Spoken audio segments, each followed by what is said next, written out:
어느 작은 시골 마을, 그곳에는 매년 여름이면 안개가 짙게 낀 호수가 있었다. 그 호수 주변에는 사람들이 거의 다니지 않는 오솔길이 있었고 그 길을 따라가다 보면 오래된 한옥 한 채가 자리 잡고 있었다. 그 한옥에는 몇십 년 전부터 귀신이 산다는 소문이 돌았다. 그 이유는 그곳에서 연쇄적으로 일어난 의문의 실종 사건 때문이었다.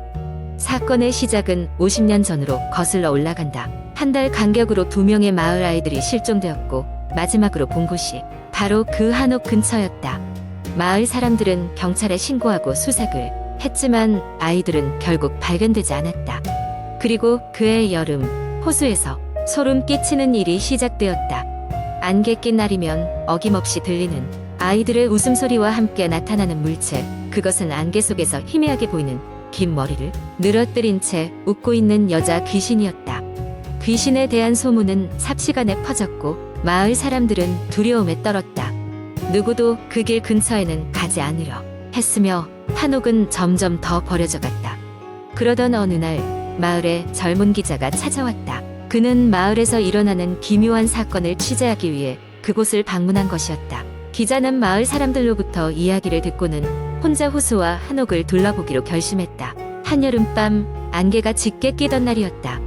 기자는 조심스럽게 한옥을 향해 발걸음을 옮겼다. 그는 카메라를 들고 모든 것을 기록하기 위해 준비를 마쳤다. 한옥에 다다라 문을 열고 들어서자 오래된 나무 문은 삐걱거리며 열렸다. 안은 어둡고 습기가 가득 찬 상태였으며 먼지 쌓인 가구들이 무질서하게 놓여 있었다. 기자가 방을 하나씩 둘러보기 시작했을 때였다. 갑자기 그의 뒤에서 인기척이 느껴졌다. 기자가 놀라서 돌아보았지만 아무것도 없었다. 그는 괜히 겁을 먹은 것이라고 스스럼 없이 다독이며 다시 카메라를 켰다. 그 순간 카메라 화면에 나타난 것은 안개 속에서 흐릿하게 보이는 긴 머리를 늘어뜨린 여인의 모습이었다. 그 여인은 기자를 향해 손을 뻗고 있었고 그 손끝에선 피가 뚝뚝 떨어지고 있었다. 기자는 비명을 지르고 한옥 밖으로 뛰어나갔다. 그의 심장은 미친 듯이 뛰었고 손은 떨렸다. 놀란 심정을 진정시키고 다시 정신을 차렸을 때쯤 그는 문득 호수가에서 무언가를 느꼈다. 다시 호수 쪽을 바라본 순간 호수 위에 떠오르는 작은 물체들이 있었다. 그것은 호수 위에 놓인 작은 배들이었고 그곳에는 수많은 아이들의 얼굴이 있었다. 그 아이들은 분명 예전에 실종된 아이들의 모습이었다. 호수에서 들려오는 웃음소리와 함께 기자는 두려움에 휩싸여 도망쳤다. 그 사건 이후 그는 다시는 그 마을에 돌아가지 않았다. 마을 사람들에게서 들은 이야기로는 그 기자가 떠난 이후로는 다시는 귀신이 나타나지 않았다고 했다. 하지만 사람들은 여전히 그 길을 피해 다녔고 그 한옥은 무너져 내릴 때까지 아무도 찾지 않았다. 그 기자는 결국 그 사건을 기사로 쓰지 않았다. 하지만 그 경험은 그의 꿈속에 반복적으로 나타나기 시작했다. 밤마다 흘리는 식은땀과 새벽마다 들리는 아이들의 웃음소리에 시달렸다. 사람들은 기자가 정신을 놓았다고 수군거리기 시작했지만 그는 자신이 본 것과 겪은 것을 결코 잊을 수 없었다. 결국 그는 그 마을을 떠날 수밖에 없었다. 하지만 이상한 점은 그도 사라진 후 그에 대한 어떤 정보도 찾을 수 없게 됐다는 것이다. 마치 존재하지 않았던 사람처럼 그 후로 마을에는 여전히 호숫가에 관한 소문이 돌고 있다. 그리고 안개가 짙게 끼는 날이면 여전히 어딘가에서 아이들의 웃음소리가 들린다고 한다. 그 소리는 마치 잊혀진 시간을 찾아달라는 부르짖음처럼 멀리서 울려 퍼지고 있다. 두 번째 이야기. 어느 비 오는 날 밤 나는 늦은 시간까지 학교 도서관에서 과제를 하다 집으로 돌아가게 되었다. 피곤함에 지친 몸을 이끌고 버스 정류장에서 버스를 기다리는데 이내 버스가 도착했다. 버스 안은 예상보다 한산했다. 몇몇 사람들만이 앉아 있었고 대부분의 좌석이 텅 비어 있었다. 나는 버스 가운데쯤 자리를 잡고 앉았다. 비가 계속 내리고 있었고 창밖의 빗소리가 버스 내부의 정적을 깨고 있었다. 몇 정거장을 지나고 난 뒤 한 중년 남성이 버스에 올라탔다. 그는 짙은 색의 비옷을 입고 있었고 얼굴은 잘 보이지 않을 만큼 모자를 깊게 눌러 쓰고 있었다. 그는 주변을 두리번거리더니 내 앞자리에 가만히 앉았다. 시간이 지날수록 나는 그 남자의 행동이 조금씩 신경이 쓰이기 시작했다. 그 중년 남성은 정거장에서 사람들을 태우고 내려주는 동안에도 미동도 하지 않은 채 앉아 있었다. 처음엔 대수롭지 않게 여겼지만 시간이 갈수록 뭔가 석연찮았다. 그저 정거장 표지판을 바라보며 앉아있는 그의 뒷모습에서 알 수 없는 불안감이 피어올랐다. 나의 불안은 그가 느닷없이 자리에서 일어나 내 옆자리로 옮겨 앉으면서 절정에 달했다. 그는 나를 똑바로 바라보지도 않고 고개를 푹 숙인 채 앉아 있었다. 불편한 마음에 나는 자연스럽게 몸을 옆으로 틀어 최대한 그로부터 거리를 두려 했다. 그 순간 그는 매우 낮고 쉰 목소리로 말을 걸었다. 혼자야? 순간 심장이 철렁 내려앉는 듯했다. 나는 최대한 아무렇지 않은 척 대답했다. 네, 혼자요. 그는 잠시 침묵하더니 다시 말을 이었다. 이 버스에 몇 번 타봤어? 그의 묘한 말투에 더욱 긴장할 수밖에 없었다. 그냥 가끔요. 이후로 그는 더 이상 말을 걸지 않았다.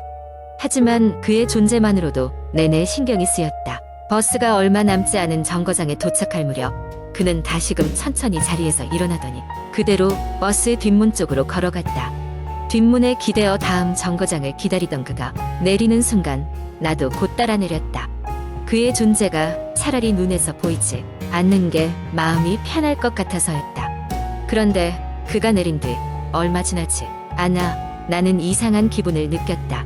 그 중년 남성이 서 있던 버스의 뒷문에 바닥에는 뭔가 반짝이는 것이 있었다. 호기심에 가까이 다가가자 그것은 낡은 열쇠 꾸러미였다. 불길한 예감에 휩싸였지만 그대로 두고 갈 수 없어 그것을 주워 집으로 향했다. 집에 도착해 열쇠 꾸러미를 자세히 살펴보다가 놀라운 사실을 발견했다. 열쇠에는 알 수 없는 이니셜과 함께 날짜가 적혀 있었고 날짜는 바로 내 생일이었다. 이내 소름이 끼쳐 열쇠들을 대충 음습한 서랍 속에 숨겨버렸다. 그 후로도 가끔씩 버스에서 마주쳤던 그 남성의 모습이 떠올라 나를 괴롭혔다. 그 중년 남성은 누구이며 나에게 어떤 메시지를 전하려 했던 것일까? 그리고 어느새 그로부터 한 달이 흐른 어느 날 밤 나는 뜻밖의 상황을 맞이하게 되었다. 그날따라 이상하게도 낯익은 시선이 느껴져 뒷창문을 확인했는데 그곳에 그 남성이 서서 나를 바라보고 있는 것이 아닌가. 나는 온몸이 얼어붙어 아무런 말도 하지 못한 채 창문을 계속 응시할 수밖에 없었다. 그는 여전히 그 모자를 눌러 쓴 채 희미하게 보이는 미소만 지으며 서 있을 뿐이었다. 그날 이후로 나는 창문 근처에는 아예 다가가지도 않았으며 늘 커튼을 휘감고 지냈다. 다행히 그 이후로는 그 남성이 모습은 더 이상 나타나지 않았지만 마음 한구석에는 여전히 묘한 불안감이 자리 잡고 있었다. 어느 날 문득 서랍 안의 열쇠들을 꺼내 다시 살펴보던 중 나는 열쇠 하나를 발견했다. 그 열쇠는 낡은 일기장에서 발견한 오래된 금고를 열 수 있는 키였다. 금고를 열자마자 나는 깊은 한숨을 내쉬었다. 그 안에는 다름 아닌 나의 어린 시절 부모님의 사진과 해묵은 편지가 한 장 들어있었다. 편지에는 이렇게 적혀 있었다. 생일 축하한다. 근처에 항상 우리가 있다는 걸 잊지 말거라. 그때서야 나는 금고와 열쇠의 비밀을 알아챘다. 그 중년 남성은 타계하신 아버지였던 것이다. 나를 위해 마련한 작은 깜짝 선물의 일부로 언제나 내 곁에 계신단 것을 보여주고 싶으셨던 것이다. 이후로 그 수수께끼 같은 사건들은 나에게 따뜻한 추억이 되었다. 하지만 그날의 무서웠던 첫 만남은 여전히 나를 전율케 한다. 아버지는 늘 내 주변에 계셨음을 느끼게 된다. 세 번째 이야기. 공포썰을 시작하기 전에 알아두셔야 할 것은 어떤 이야기도 사실 여부와 상관없이 그 자체로 무서운 분위기를 조성할 수 있다는 것입니다. 이 이야기는 픽션이므로 재미로만 읽어주시길 바랍니다. 한적한 시골 마을에 위치한 작은 마을에서 이야기는 시작됩니다. 이 마을은 주변에 울창한 숲이 우거져 있어 평소에도 사람들의 왕래가 드물고 밤이면 적막감이 더해지는 곳이었습니다. 마을 주민들은 주로 농업과 목축업에 종사하며 조용하고 평화로운 삶을 살아가고 있었죠. 그런데 어느 날 마을에 거주하는 한 젊은 남인이 이사를 오게 되었습니다. 그는 도시의 번잡함을 피해 이곳에 정착한 듯 보였고 마을 주민들에게는 나름대로 환영을 받았습니다. 석규라는 이름을 가진 이 남자는 외향적이고 사람들과 잘 어울리는 성격 덕에 금세 마을 사람들과 친분을 쌓게 되었습니다. 마을 사람들은 석규가 별다른 직업이 없는 것 같다고 느꼈지만 그가 인터넷으로 무언가를 한다고만 이야기했기 때문에 크게 신경 쓰지 않았습니다. 어느 날 석규는 마을 주민 몇 명과 술자리를 가지며 그간의 이야기를 나누던 중 자신이 이전에 심령 현상과 관련된 일을 했었다는 이야기를 꺼냈습니다. 그의 이야기는 사람들의 호기심을 자극했고 마을 사람들은 그가 직접 겪은 무서운 일들을 듣고 싶어 했습니다. 석규는 잠시 말을 멈추고 마치 누군가가 듣고 있는 것처럼 주변을 살피더니 조용히 이렇게 말했습니다. 이 이야기는 지금부터 10년 전 내가 어떤 사람의 의뢰를 받았을 때의 이야기입니다. 당시에 나는 사진작가로 일하며 미스터리한 현상을 사진으로 남기는 일을 부업으로 하고 있었어요. 어느 날 한 의뢰인으로부터 편지를 받았는데 그 편지는 내가 지금 살고 있는 이 마을의 깊은 숲으로 데려가 달라는 요청이었죠. 그날 밤 석규는 그 의뢰인을 만났습니다. 그 사람은 지친 표정에 두려움에 떨고 있었습니다. 그는 자신이 몇 달 전부터 이유를 알 수 없는 목소리와 환영에 시달리고 있으며 그것을 사진으로 찍어 증거를 찾아달라고 절박하게 부탁했습니다. 석규는 호기심 반, 동정심 반으로 그 제의를 수락했습니다. 숲으로 들어간 그날 밤 온 세상은 무겁게 내려앉은 숲의 어둠 속에서 속삭임만이 들려왔습니다. 석규는 카메라를 꺼내들고 사진을 찍기 시작했습니다. 그러나 그때마다 캠코더의 화면에는 이상한 형상이 나타나곤 했습니다. 어떤 것은 인간의 형상이었고 또 다른 것은 알아볼 수 없는 기괴한 형태였습니다.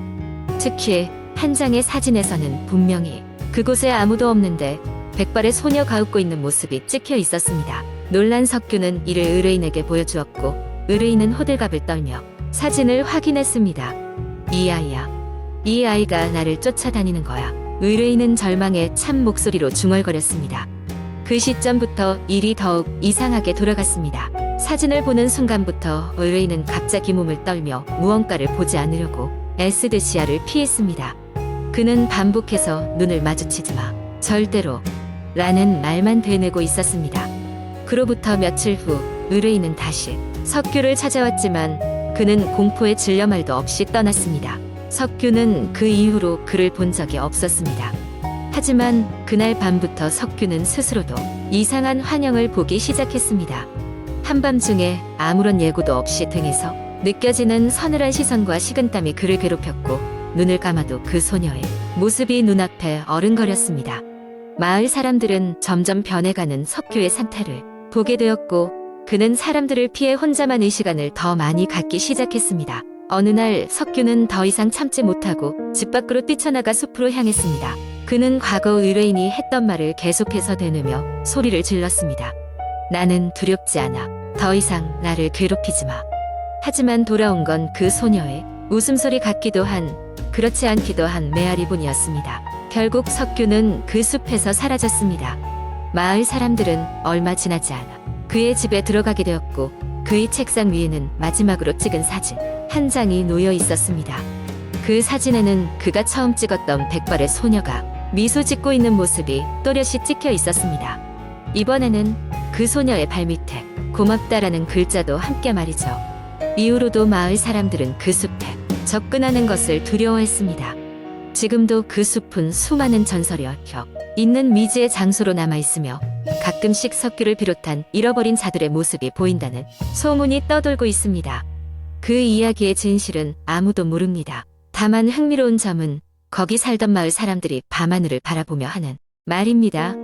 밤이 되면 숲은 고요하고 별들은 아름답다. 그러나 그 속에 숨겨진 비밀은 우리의 일상과 다르지 않다. 이 이야기는 그저 한 권의 오래된 책에 적혀있을 법한 오래된 전설일 뿐일지도 모릅니다. 그렇지만 혹시라도 이와 같은 경험을 하게 된다면 두려워하지 말고 자신을 믿으시기를 바랍니다.